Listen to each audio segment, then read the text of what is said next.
સૂરજ ઉગતાની સાથે જ આ સૂકી ભટ્ટ ધરતી સોનેરી કિરણોથી જાણે ઝળહળી ઉઠે છે. આજુબાજુ પથરાયેલા નાના નાના છોડવાઓ સવારના કૂણા તડકામાં જાણે ઝબૂકી ઉઠે છે.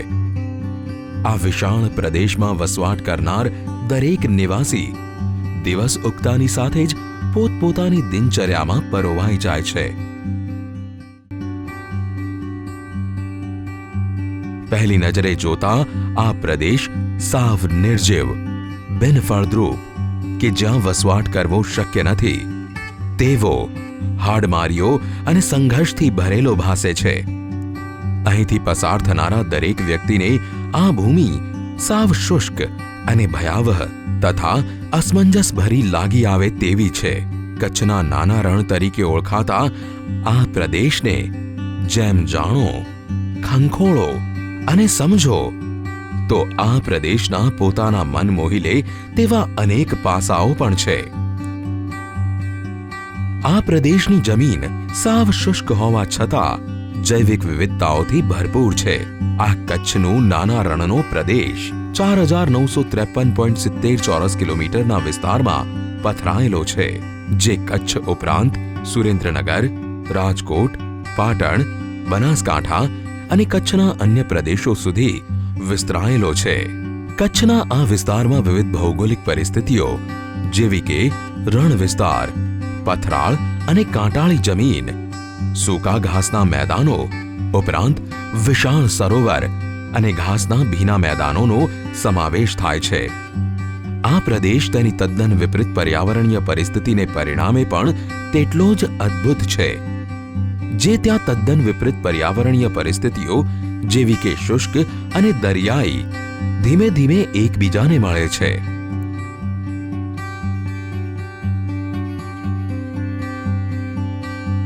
કચ્છના નાના રણ તરીકે ઓળખાતો આ પ્રદેશ એ એક અલગ જ પ્રકારની ખારા રણ તરીકે વિશ્વમાં અસ્તિત્વ ધરાવતો એકમાત્ર પ્રદેશ છે. અને ઘોડખર એટલે કે ભારતીય જંગલી ગધેડાઓનું એકમાત્ર નિવાસસ્થાન આ રણ પ્રદેશ છે. અહીં રણ પ્રદેશમાં કચ્છના અખાતમાંથી દરિયાઈ પાણી આવે છે અને ચોમાસા દરમિયાન આ પ્રદેશ દરિયા સાથે એકાકાર થઈ જાય છે. ભારતીય જંગલી ગધેડા તરીકે જાણીતી ઘોડખરની પ્રજાતિ એ સમગ્ર વિશ્વમાં માત્ર અહીં જ વસવાટ કરે છે. આ ઘોડખર એ ઘોડાની પ્રજાતિના સુંદર ચળકતા બદામી રંગના હોય છે. આ પ્રજાતિ એ વિશ્વની સૌથી દુર્લભ કહી શકાય તેવી પ્રજાતિઓમાંની એક છે. અહીં ઘોડખર અભયારણ્યની સ્થાપના 12મી જાન્યુઆરી 1973ના રોજ કરવામાં આવી. આ અભયારણ્યનો મોટા ભાગનો વિસ્તાર ઘાસથી પથરાયેલો છે, જેને બેટ તરીકે ઓળખવામાં આવે છે. સ્થાનિક ભાષામાં આ જંગલી ગધેડાઓને ઘોડખર અથવા ખૂર તરીકે ઓળખવામાં આવે છે, જે દક્ષિણ એશિયાઈ દેશોમાં મળી આવતા ઓનેગરની પેટા પ્રજાતિ છે. વર્ષ 2016માં IUCN વતી આ પ્રજાતિને દુર્લભ પ્રજાતિ તરીકે ઘોષિત કરવામાં આવી. આ ઘોડખર સમગ્ર વર્ષ દરમિયાન આ વિશાળ અભયારણ્ય પ્રદેશમાં ટોળામાં વિચરતા જોઈ શકાય છે. સમગ્ર વિશ્વમાં માત્ર કચ્છના નાના રણમાં જોવા મળતા આ ઘોડખર એ ભારતીય જંગલી ગધેડાઓની જીન ધરાવતી 6 ભૌગોલિક વિવિધતાઓમાંની એક પેટા પ્રજાતિ છે. તેમની સહનશક્તિ અને દોડવાની ઝડપ જે પ્રતિ કલાક 24 કિલોમીટરથી માંડીને 70 કિલોમીટર પ્રતિ કલાકની ઝડપે દોડી શકે છે, જે ભારતીય ઝડપી પ્રાણીમાંના એક છે, જે એક કલાકમાં 70થી 80 કિલોમીટરનું અંતર કાપી શકે છે અને જીપને આસાનીથી પાછળ પાડી શકે છે. આ ભારતીય જંગલી ગધેડા એટલે કે ઘોડખરની પ્રજાતિ આફ્રિકાના પ્રદેશોમાં જોવા મળતા જંગલી ગધેડાઓની સરખામણીએ ઘણા જુદા તરી આવે છે.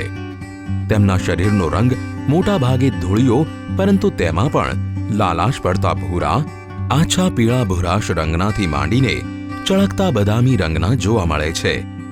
તેમના માથાથી માંડીને ડોકના ભાગ સુધી સીધી ઘાટા રંગની કેશવાળી જોવા મળે છે, જે ડોક પછીના ભાગમાં ઘાટા ચીકણી રંગના પટ્ટાની જેમ પીઠથી માંડીને પૂંછડીના અંત સુધી જાય છે. ચોમાસાની શરૂઆત થતાં જ અહીંની શુષ્ક જમીનમાં નાટકીય રીતે બદલાવ જોવા મળે છે. અભયારણ્યનો સમગ્ર વિસ્તાર વરસાદી પાણીથી છીછરો ભરાઈ જાય છે. આ રીતે ભરાઈ રહેતા વરસાદી પાણીમાં કચ્છના જાણીતા ઝીંગા, પક્ષીઓની કેટલીક વિશિષ્ટ પ્રજાતિઓ, માછલીઓ અને અન્ય જીવો જોવા મળે છે. કચ્છના અખાતમાંથી આવતા ખારા દરિયાઈ પાણી અને બીજી બાજુ વરસાદને પરિણામે ભરાતા મીઠા વરસાદી પાણીનું મિશ્રણ એ આ વિશાળ રણ પ્રદેશમાં એક અલગ જ પ્રકારની સમૃદ્ધ વિવિધતા અને ખારાશવાળા પાણીના ઝીંગા એટલે કે દરિયાઈ જીવ અને માછલીઓની વિવિધ પ્રજાતિ અઢળક માત્રામાં ઉપલબ્ધ જોવા મળે છે. મેટાપેનિયસ કચ્છનીસ તરીકે પ્રચલિત ઝીંગાની વિશિષ્ટ સ્થાનિક પ્રજાતિ છે, જે સમગ્ર વિશ્વમાં માત્ર કચ્છના અખાતમાં ઉપલબ્ધ હોય છે. કચ્છનો અખાતનો વિશાળ પટ્ટો એ આ પ્રજાતિના ઉછેર સ્થાન તરીકે જાણીતો છે.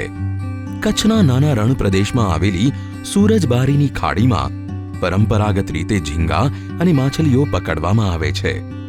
અમુક વિસ્તારોને બાદ કરતા આ પ્રદેશમાં માછીમારી એ મોસમી વ્યવસાય તરીકે સામાન્ય રીતે જોવા મળે છે. અહીં માછીમારી કરવા માટે માછલીઓની ઉપસ્થિતિ એ મુખ્યત્વે વરસાદ પર આધાર રાખે છે. વાસ્તવમાં માછીમારી માટેના દિવસો બહુ સીમિત હોય છે અને જે મોજાના પ્રવાહ તથા પવન, દિશા અને ઝડપ પર આધાર રાખે છે. માછીમારી માટેની સિઝનની લંબાઈ એ રણ વિસ્તારમાં કેટલીય વાર પાણી ભરાય છે તેના પર આધાર રાખે છે. વરસાદની શરૂઆત થતાં જ આજુબાજુના વિસ્તારોના માછીમારો અને આસપાસ રહેનારા તેમના સગા સંબંધીઓ ઉપરાંત ગુજરાતના વિવિધ વિસ્તારોમાંથી માછીમારો અહીં સ્થળાંતર કરે છે. આ 3 મહિનાના રોકાણ દરમિયાન આ ઋતુગત સ્થળાંતર કરનારા લોકો સહેજ ઊંચાણવાળા વિસ્તારો પર હંગામી ઘર બનાવીને રહે છે, જેને સ્થાનિક ભાષામાં ઘાંસી તરીકે ઓળખવામાં આવે છે. માછીમારોએ અહીંથી પુષ્કળ માત્રામાં મળી આવતા મોટા આકારના ઝીંગા સ્થાનિક વેપારીઓને વેચે છે, જ્યારે નાના આકારના ઝીંગાને સૂકવીને ત્યારબાદ તેને સ્થાનિક બજારમાં વેચવામાં આવે છે. આમ કરવાથી તેઓને તાજા અને સૂકવીને વેચવામાં આવતા ઝીંગાની કિંમતના તફાવતનો અંદાજ પણ આવી જાય છે. ઋતુગત ભરાઈ આવતા પાણી એ તળાવનો આકાર લઈ લે છે, જ્યારે વરસાદી પાણીનો ભૂગર્ભમાં સંચય થઈ જાય છે. આ રણ વિસ્તાર પોતાનામાં વરસાદ અને ભીનાશવાળી જમીન બંને પ્રકારની વિવિધતાઓના સમાવેશને લઈને એક રીતે આગવું પર્યાવરણ ધરાવે છે. ચોમાસું પત્યા બાદ ભરાયેલા પાણી સુકાઈ ગયા બાદ જમીન સુકાય ત્યારે તેમાં ઝીણી તિરાડો પડીને પોપડાનો આકાર લઈ લે છે. ગુજરાતના મહત્વપૂર્ણ એવા 8 ભીના પ્રદેશોમાંનો આ એક પ્રદેશ છે. આ સમગ્ર વિસ્તાર રાષ્ટ્રીય સ્તરે પણ એટલો જ અલગ અને આગવો છે, કારણ કે તે વન્યજીવ સંરક્ષણ ધારો 1972 હેઠળ આવરી લેવામાં આવેલી શેડ્યુલ 1 અને 2 અંતર્ગત દુર્લભ પ્રજાતિઓનું નિવાસસ્થાન છે. કચ્છના નાના રણનો 4953 ચોરસ કિલોમીટરના વિસ્તારને ઘોડખર અભયારણ્ય તરીકે ઘોષિત કરવામાં આવ્યો છે. આ અભયારણ્ય વિસ્તારમાં આવેલા તળાવો એ વિશિષ્ટ પ્રવાસી પક્ષીઓને આકર્ષે છે અને અહીં વિવિધ પ્રજાતિના પક્ષીઓ જોવા મળે છે. આ અભયારણ્ય આંતરરાષ્ટ્રીય સ્તરે જેમનું અસ્તિત્વ જોખમમાં છે તેવી પ્રજાતિ જેમ કે ઘોરાડ, ડાલ્મેશિયન પેલિકન, બાજ, પટ્ટાઈ અને શાહી આમાંના ઘણા પક્ષીઓ પોતાના ભારતીય સ્થળાંતર માર્ગ દરમિયાન અહીં આવીને રોકાણ કરે છે. પગલા, બતક, પેણ, હંસ અને જમીન પર વસનારા પક્ષીઓ જેમ કે દેશી બટાવડો, રાજહંસ, તેતર પણ અહીં જોવા મળી શકે છે. જંગલી ગધેડા ઉપરાંત અન્ય સ્તનધારી પ્રાણીઓમાં ભારતીય વરુ, જંગલી શિયાળ અને નીલગાય પણ આ વિસ્તારમાં જોવા મળે છે. આ અભયારણ્ય વિસ્તારમાં 70થી વધુ છૂટાછવાયેલા ટાપુ કે જેને સ્થાનિક ભાષામાં બેટ તરીકે ઓળખવામાં આવે છે, જે રણના વિશાળ પ્રદેશમાં થોડા ઊંચાઈ પર આવેલા હોય છે, જેમાં રણની અન્ય જમીનની સરખામણીએ અહીંની જમીનમાં ખારાશનું પ્રમાણ ઓછું જોવા મળે છે. આ બેટ પણ ખડકાળ અને રેતી એમ 2 પ્રકારની જમીન ધરાવતા જોવા મળે છે. ચોમાસાની ઋતુ દરમિયાન આ બેટ જંગલી ગધેડાઓ માટે પ્રજનન માટે અનુકૂળ વસવાટ પૂરો પાડે છે.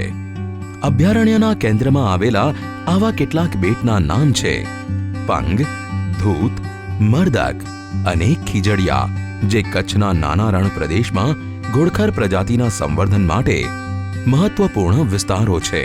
કચ્છના નાના રણ પ્રદેશમાં આવેલા બેટમાં પુંગ એ સૌથી વિશાળ અને મરદક બેટ એ સૌથી વધુ ઊંચાઈ પર આવેલો બેટ છે. અહીં માત્ર નંદડા બેટ પર માનવનો વસવાટ જોવા મળે છે. આ ઉપરાંત વસરાજ સોલંકી બેટ પર મંદિર હોવાને પરિણામે પણ કેટલાક લોકો અહીં વસવાટ કરે છે. કચ્છનું નાનું રણ એ વન્યજીવન સંબંધિત અનન્ય મૂલ્યોથી ભરપૂર છે અને અહીં આવનારા પ્રવાસીઓ માટે પણ તે અનુકૂળતા પૂરી પાડે છે. જે વિશાળ સપાટ રણની જંગલી પ્રકૃતિ, અદ્ભુત મૃગ દ્રશ્યો, ઘુડખરોની સંખ્યા, અહીં વસનારા પ્રવાસી અને અહીંના સ્થાનિક દરિયાઈ અને જમીન પર રહેનારા પક્ષીઓની વિવિધ પ્રજાતિઓ અને તેમની અદ્ભુત સંખ્યામાં ઉપલબ્ધિને આભારી છે. અહીં પ્રવાસન ઉદ્યોગ ઋતુગત અને તેમાં પણ શિયાળાની ઋતુ દરમિયાન વધુ ફાલે છે. અહીંના કેટલાક ખાનગી એકમોએ વન્યજીવન અને કુદરતી સૌંદર્યને નિહાળવા માટેની સવલતો પૂરી પાડે છે. સમય વીતતાની સાથે સાથે અહીં પ્રવાસન ઉદ્યોગનો વિકાસ થતો ગયો. અહીં આવનારા પ્રવાસીઓની સંખ્યા અને ખાનગી પ્રવાસ સંચાલકોની સંખ્યામાં પણ વધારો થયો છે.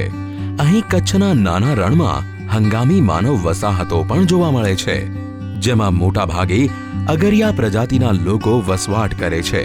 અહીંના મીઠાના અગરમાં કામ કરે તેને સ્થાનિક ભાષામાં અગરિયા તરીકે ઓળખવામાં આવે છે. અહીંની એક અનન્ય નોંધપાત્ર વાત એ પણ છે કે ભારતમાં સૌથી મોટા મીઠાના અગર અહીં જોવા મળે છે. મોટાભાગના લોકો મીઠું બનાવવાની પ્રક્રિયાને સરળ સમજે છે, જેમાં ચાસ પાડી, દરિયાનું પાણી ભરી અને પાણી સુકાય અને મીઠું તૈયાર થઈ જાય છે. પરંતુ તે તેટલી જ જટિલ, વધુ સર્જનાત્મક અને અનિશ્ચિતતાઓથી ભરેલી છે. સપ્ટેમ્બરથી મે મહિનાના સમયગાળા દરમિયાન અંદાજે 10,000થી પણ વધારે અગરિયા પરિવારો આ મીઠાના ખેતરોમાં કામ કરે છે. ગુજરાતના કુલ મીઠાના ઉત્પાદનનું 31% જેટલું મીઠાનું કચ્છના નાના રણમાં ઉત્પાદન થાય છે. કચ્છના નાના રણનો મોટા ભાગનો વિસ્તાર સામી અથવા સુમરીના વૃક્ષોથી ઘેરાયેલો છે. આ ઉપરાંત અહીં મોરાડ, ઊંટ મોરાડ, ખીજડો, કેરડો, મીઠી જાર, ખેરી પીલું અને આંકડો જેવી વનસ્પતિ અને છોડ જોવા મળે છે. અહીં કેટલાક કિનારાના વિસ્તારોમાં વિશાળ ઘાસના મેદાનો પણ જોવા મળે છે, જે ઘુડખર માટે ખાસ કરીને શિયાળા અને ઉનાળાના મહિનાઓ દરમિયાન અનુકૂળ આવાસની ગરજ સારે છે. બેટ વિસ્તારોમાં કે ખાસ કરીને જ્યાં ચોમાસા દરમિયાન પાણી ભરાયેલા જોવા મળે છે, તેમાં રણના અન્ય વિસ્તારો કે જે થોડા ઊંચાણ પર આવેલા છે તેની સરખામણીમાં ખારાશનું પ્રમાણ વધુ જોવા મળે છે. આવા વધુ ખારાશવાળા વિસ્તારોમાં સ્થાનિક ભાષામાં ઊંટ તરીકે જાણીતી વનસ્પતિ લૂણો અને મોરાડ જેવી વનસ્પતિ ઉગી આવે છે. આ પ્રકારની વનસ્પતિ એ જંગલી ગધેડાની પ્રજાતિ માટે ખોરાકના સમૃદ્ધિ સ્ત્રોતની ગરજ સારે છે. ઘુડખરની પ્રજાતિ એ અતિ વિષમ 1 ડિગ્રી સેલ્સિયસથી માંડીને 50 ડિગ્રી સેલ્સિયસ જેવા વિષમ તાપમાનના ફેરફારની પરિસ્થિતિઓમાં પણ ટકી રહેવાની ક્ષમતા ધરાવે છે. દેશમાં અન્ય વિસ્તારોની તુલનામાં અહીં બાષ્પીભવનનું પ્રમાણ પણ ઘણું ઊંચું જોવા મળે છે, જે આ વન્ય વિસ્તારમાં રહેનારા વન્યજીવો માટે પીવાલાયક પાણીની તંગી જેવી પરિસ્થિતિનું સર્જન કરે છે. આ વિષમતાઓ છતાં પણ ઘુડખરની પ્રજાતિએ અહીં ટકી રહેવાની કુશળતા કેળવી લીધી છે. વર્ષનો મોટાભાગનો સમયગાળો ખારાશ અને લાંબા સૂકા મહિનાઓને પરિણામે અન્ય કોઈ પ્રકારનું જીવન અહીં વિષમ બને છે, જેને પરિણામે અહીં કાયમી માનવ વસાહતો શક્ય બની નથી, જેને વન્યજીવન અને અહીંના પર્યાવરણને મુક્ત અવકાશ પૂરો પાડ્યો છે. વન વિભાગ વતી આ વિસ્તારને જીવાવરણ તરીકે ઘોષિત કરવાની માંગ કરવામાં આવી છે. યુનેસ્કોના માનવ અને જીવાવરણ કાર્યક્રમ MAB પ્રોગ્રામ અંતર્ગત વૈશ્વિક સ્તરે જાણીતા આ કાર્યક્રમમાં આવા દરિયા કિનારાના તથા સપાટ જમીન બંને પ્રકારની વિવિધતા ધરાવતા વિસ્તારોને આવરી લેવામાં આવે છે. કદમાં વિશાળ, શુષ્ક તથા ભીની જમીનના આ પ્રદેશમાં આવેલી ભૌગોલિક વિવિધતા અને રણની સપાટ જમીન જેવી ભૌગોલિક વિશેષતાઓએ આ પ્રદેશને દેશમાં એક અનોખું અને આગવું સ્થાન અપાવ્યું છે. સૂરજ આથમતાની સાથે આ સૂકી, રેતાળ, પથરાળ, ખડકાળ અને ખારાશથી ભરેલ ભૂતળ જાણે ચીર નિંદ્રામાં પડી રહેલું હોય તેવું લાગે છે. આ વિસ્તારનું જંગલીપણું એ એક શાંત સ્વરૂપ ધારણ કરી લે છે. દિવસ આથમવાનું આ મનોહર અને શાંત દ્રશ્ય એ કુદરતના વૈભવ વિશે ઘણું કહી જાય છે.